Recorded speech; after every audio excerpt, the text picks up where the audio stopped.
Hey guys, welcome back. If you're new here, my name is Becca and today we are going to be watching one of my old videos and probably unhauling some books.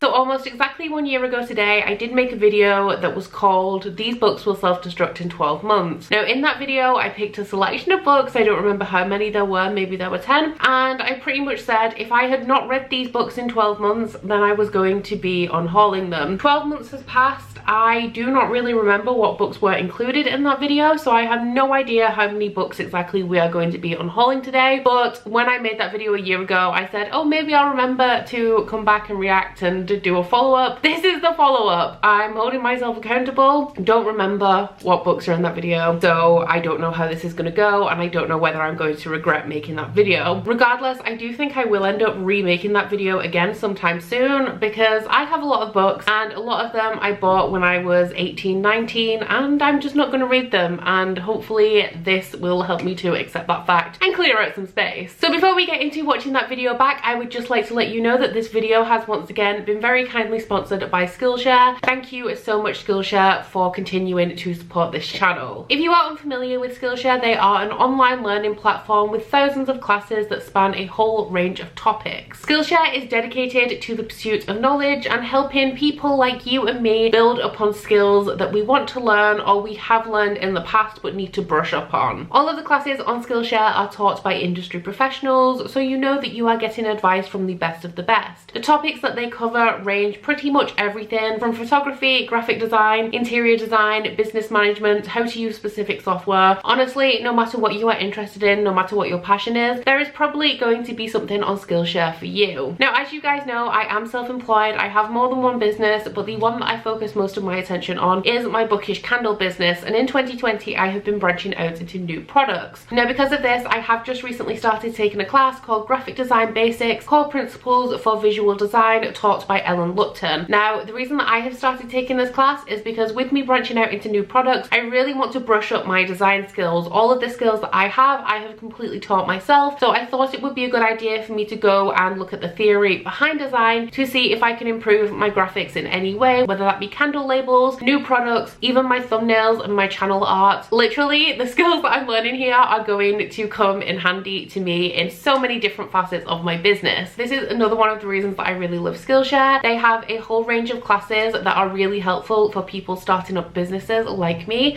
and they are extremely affordable. You are getting professional classes here for less than $10 a month when you take out an annual subscription. Now I do understand that subscription-based services do take a little bit of dedication because you don't know whether this service is going to be right for you. Now because of that, I do have a link in my description box, and the first 500 people who click on that link are going to receive 2 months absolutely free membership to Skillshare Premium, which will give you unlimited access to all of the classes that Skillshare has to offer. Over that 2-month period, you can consume as many classes as you would like across as many topics as you would like, and it would not cost you a penny. Obviously, I would recommend that you do this. Check it out. You have absolutely nothing to lose and you may learn something new. Okay, so now it is time to watch back this video. I have it up on my computer, so I will probably be looking in this direction, but I'm a little bit nervous. I like my hair in this video. I miss being so blonde. Also, something that you guys are gonna see in this video is how damn fast my hair grows. I haven't had my hair cut since I filmed this video, and this is how long it is now compared to how long it is in the video that you will see in just a second. Hey guys, welcome back. If you're new here, my name is Becca, and today I'm going to be showing you 10 books that are going to self-destruct in 12 months.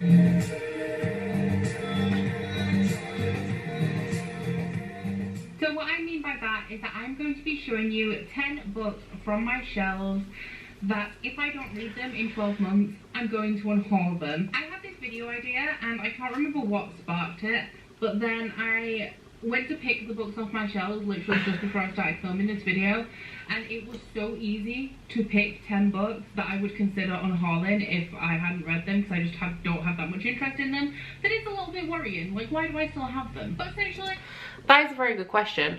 I'm wondering now, when it comes down to the fact that I actually have to unhaul these books, whether it is going to be as easy as 1 year ago Becca thought this was going to be. So I'm gonna skip ahead to the first book because I do have a tendency to ramble. Yeah, I rambled for a long time. So first up, the only book that I have kind of a little bit of an idea about is Before I Fall by Lauren Oliver.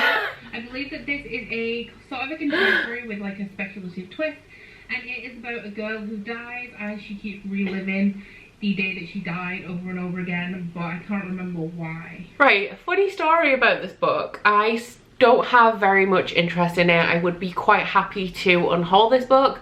The only issue I have is that I am currently using that book as a mouse mat. So if I unhaul this book, then I will no longer have a mouse mat. So you can definitely say I have no interest in reading this anymore. It's also really dirty, and yeah, I bought this secondhand and it's a really sassy copy. I'm kind of interested in this, but literally I haven't once thought about putting this on a TBR since I made this video. One of the issues is it is on the bookcase that is across from my main bookcases, and I often forget that there are books on there that I want to read, but I'm going to be keeping this one. I'm not cheating.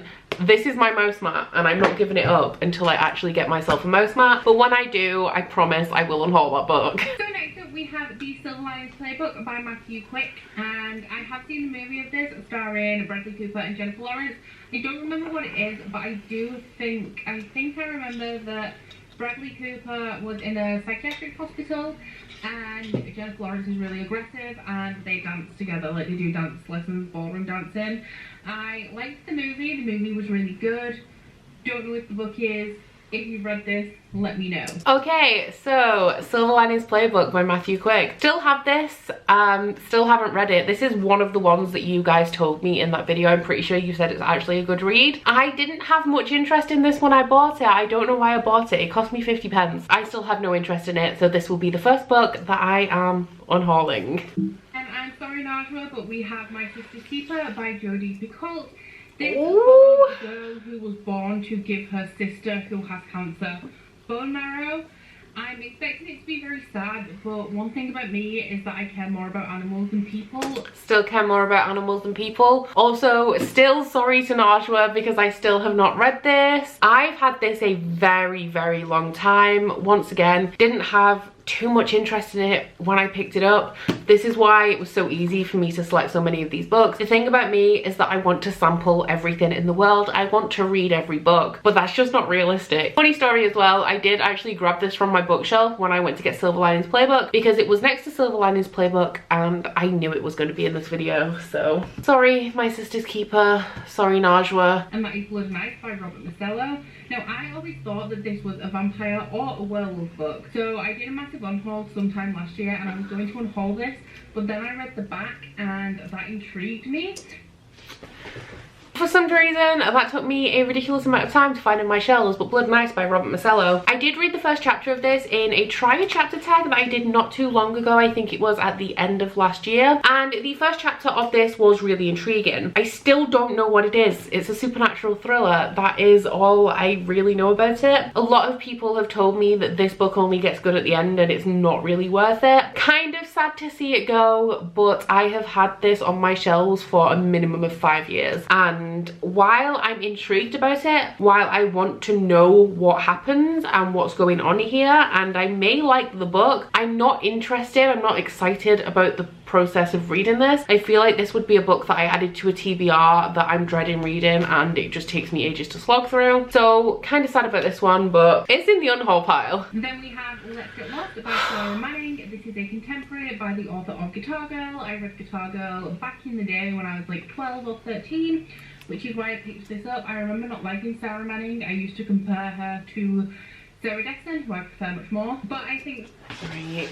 My track record with these books is not very good, is it, guys? Let's Get Lost by Sarah Manning. I'm sad to see this go because I'm a nostalgic person. I said in this video that it's by the author of Guitar Girl, which I didn't love, but Sarah Manning did write a series called Diary of a Crush, which I absolutely loved when I read it. I was around 13 and I think I would hate it now, but it followed a girl who falls in love with this guy who's essentially a fuckboy, and I think he might also have a girlfriend, either that or he's she's into her and he won't commit. I have a feeling that I would hate it now, but I really loved it. It was one of my favorite series when I was a kid. I'm really nostalgic. I like to hold on to things, and I'm pretty much holding on to this book because I'm holding on to the memory of Diary of a Crush and Sarah Manning, and that's just not a reasonable thing to do. So she's going. And this book, okay, I never had any interest in it when I bought it, but there's just something about it that keeps me holding on to it, and it is The Lost Book of Salem by Catherine Howe.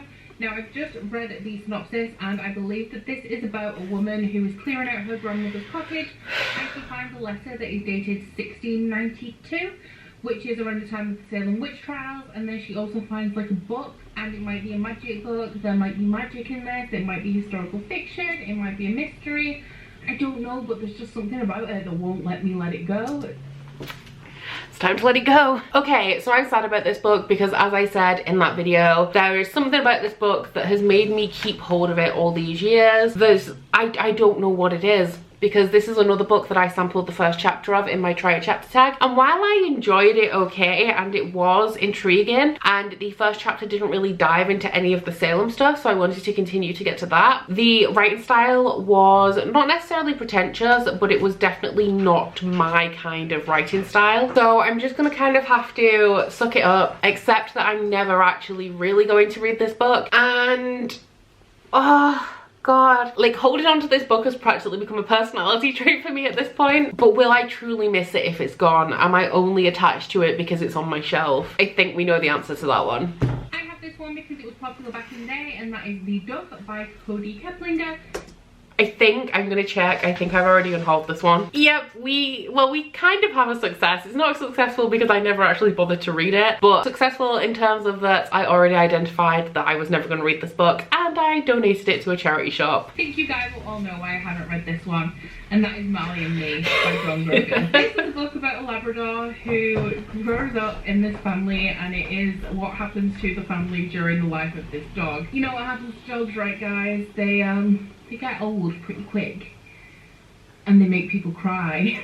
So that's why I haven't read this one. Still the reason why I haven't read it. I'm never gonna read that book. So when I started collecting books, I started by collecting book to movie adaptations because I was doing film studies in college, which was one of my favorite courses I've ever done, and that is how I got back into reading and how I started my book collection. So I picked up Marley and Me.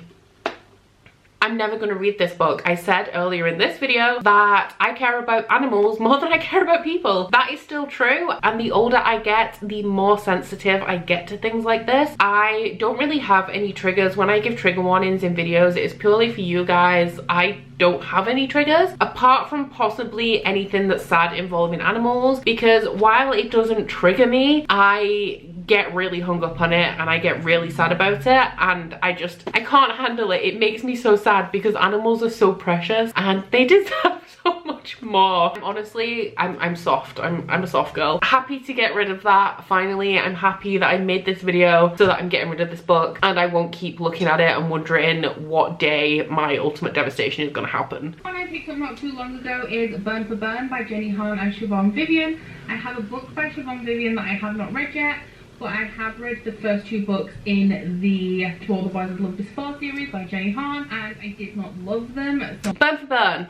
I'm only sad to be letting go of this because it is a young adult contemporary and I could read it pretty quickly, and it would kind of be one of those filler books, you know. I want to read it to say that I've read it because it is reasonably popular, but I don't think I'm going to enjoy it very much. And I also think, I'll check actually, I think that might be available on Scribd. Yeah, the Burn for Burn series is actually available on Scribd, so if I ever do have a burning desire to read that series, I have a Scribd membership, so I can just read it via ebook anyway, which to be honest is probably the best way for me to go with contemporary in the future. Then we have The Little Paris Bookshop by Nina George, which is actually one that I want to read. I just won't pick it up because it's very much outside of the genres that I normally read. And this is about a bookshop that is on a barge in Paris, and the guy who owns it has the ability to know what books will be helpful and soothe his customers.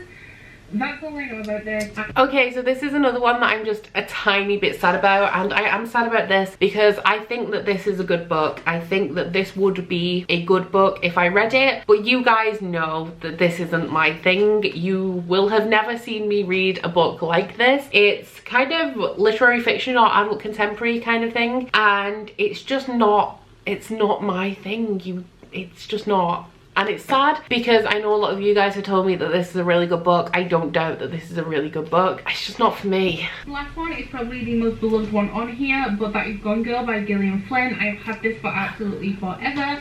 I watched the movie, but I literally do not remember the movie at all. Okay, I'll go get that one. So I actually just pulled this book out of my unhaul stack. When I'm unhauling books, I do stack them all up in a corner, and then when I gather so many, I make a video for you guys. And I've read this. I read this, I believe, last October. I gave this 3 stars. In this video, I think I say that I pretty much assumed I was going to hate it, and I did, but it wasn't too bad. I didn't hate it, I didn't love it, but it was definitely better than I expected it to be. The only reason I'm really unhauling this, I mean, I have no reason to hold on to a 3-star book anyway, but I don't keep thrillers. When I've read a thriller, then I just unhaul it, because my opinion on them is that why would you ever reread them if you know what's going to happen? Because a good thriller for me has a really good twist. The only exception to that is You by Caroline Kepnes, which is a very particular kind of thriller, and I really love that book. But aside from that, yeah, any other thrillers I just unhaul. Okay, so this is the stack of books that I'm going to be unhauling.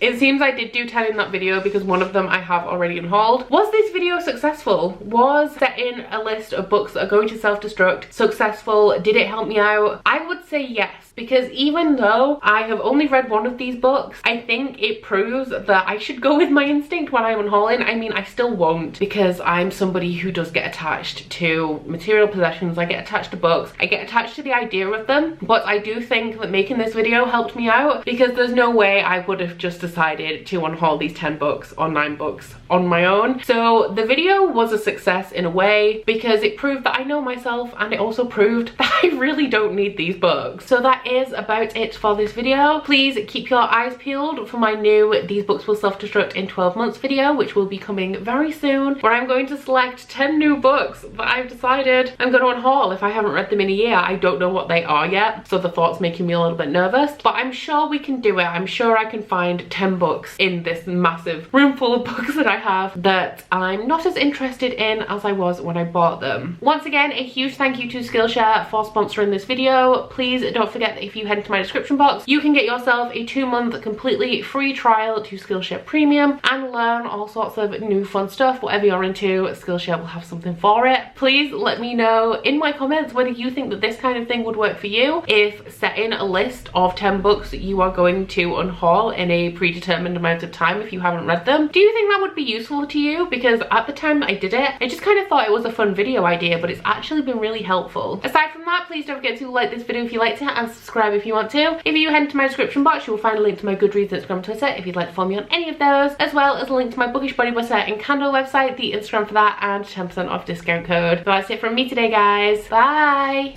Oh, you bite your friend like chocolate. You say you will go where nobody knows, with guns hidden under our petticoats. We're never gonna quit it, no, we're never gonna quit it, no.